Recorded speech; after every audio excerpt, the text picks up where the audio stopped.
We are back on Inside Politics. Today, our guest today is State Senator Jim Tracy. We're talking about legislative issues as the General Assembly begins to approach the home stretch of its session this year here in Nashville. Senator, let's talk about Washington for a second. A lot of developments up there around health care. It does not appear that Obamacare is going to be repealed or replaced anytime soon. Does that mean that Tennessee ought to come back and look again about what it needs to do? Right now, both our senators in Washington are trying to do more to help with the broken insurance exchange here in Tennessee. But here particularly, what about the Insure Tennessee program? Are those people who don't have health care? There's hundreds of thousands of people out there. Don't they need some help? We discussed that yesterday. I think there's discussions going on between the governor and the leadership to see.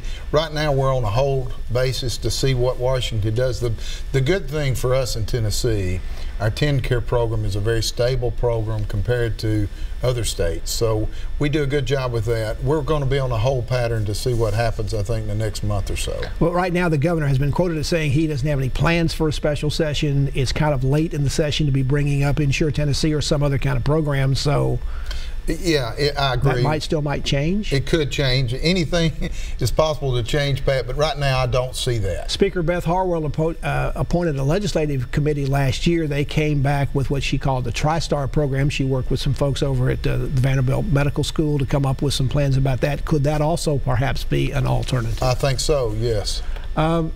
You're also sponsoring a bill for those people in the state who have received federal assistance through the use of an EBT card. And you want to have a photograph put on that. I don't think you're going to run that bill this year, but are we having lots of cases of fraud involved in this? Well, what we did, I visited with the governor of Maine. They did this in Maine, and we're talking with our department here.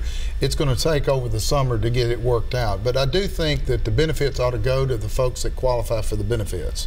We found out with if they have the picture on there, that they're more apt, it won't be stolen, and the benefits will go to the people that qualify for the benefits. When you're going to require something like this in the future, would you then also allow these EBT cards with the photograph on them, say, to be used to vote? Right now, we've had problems with, we have lots of IDs around that have fun, but the only thing that seems to work to be able to vote in Tennessee is a driver's license, and not all people have those. Absolutely correct. That's one of my reasons for doing it. You can use that for a photo ID to vote. Another transportation-related bill that you're sponsoring this year would make it illegal completely to use a cell phone while you're driving an automobile or a smartphone. You wanted to ban that completely, but I think instead you're going to go with some bills that one by one kind of begin to restrict that use rather than an outright ban. Yeah, it's a big problem today. Distracted driving is a huge problem. A lot of wrecks are happening because of distracted driving. So I've got two. One, if you're involved in an accident, they can prove that you were on your cell phone at the time of an accident. If it's a serious accident, it can be a Class B misdemeanor. If there's a death involved, it can be a Class A misdemeanor.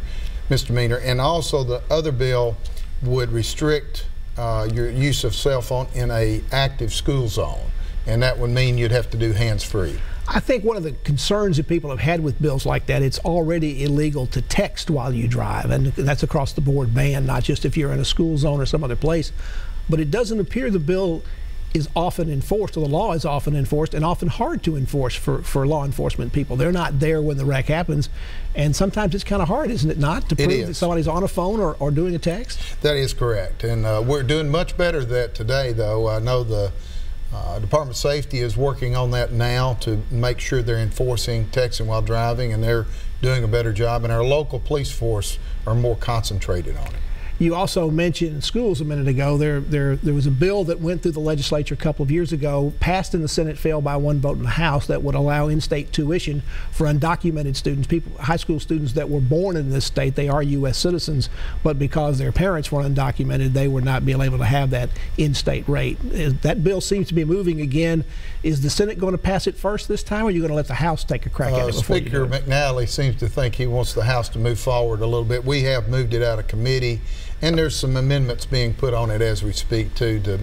But yeah, it looks like the House is going to move. You mentioned you might want to broaden the bill to also increase it to offer that same kind of in-state tuition for students that live outside Tennessee but are also U.S. citizens but with undocumented parents. Well, there would be U.S. citizens that are in Alabama, all the adjoining states around Tennessee, and they will be able to get in-state tuition in our universities.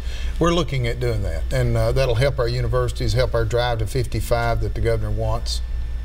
Except that the drive to 55 folks, if they came in from another state, wouldn't count towards our percentage of people who have college degrees, which is what Drive 55 is for. That's true. It would help be a big recruiting thing to bring more students in. True. The Drive to 55 will be the first in of the in-state students, so they can't come in unless there's slots available. You also have a bill that would allow off-duty or retired law enforcement officers, I believe, to bring and wear their firearms or guns to attend sporting or other events at concerts and stadiums. You run into quite a bit of opposition about that. I've had a very good meeting with the president of the Titans. We've discussed this issue. I know Representative Littleton has the bill in the House. It did get out of committee, and we're holding the bill right now to see what Representative Littleton wants to do in the House. I believe the NFL, the NHL, and almost all the professional leagues have regulations for their teams that they can't play in facilities where guns are allowed to be brought in. What's a good reason? How do you counter that argument with them? Well, the argument was that we're having some police officers, and they carry their gun 24 hours a day in some of our communities around Middle Tennessee. They wanted to be helpful. They wanted to come in, and if there was some kind of event, they would be helpful to the law enforcement that were there in the arena or in the stadium. That was the discussion, and they meant well. It's more complicated once you get involved. And we had a long meeting with the Titans. I understand their philosophy. I understand the NFL. This has generated a lot more discussion than I ever thought it would, because I thought it was common sense. It does make common sense, but there's more to it. So we're working through that. Well, you are a basketball official. You know how heated things can get in arenas. I do.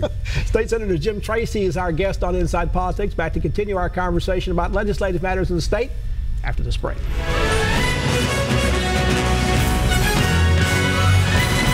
NSA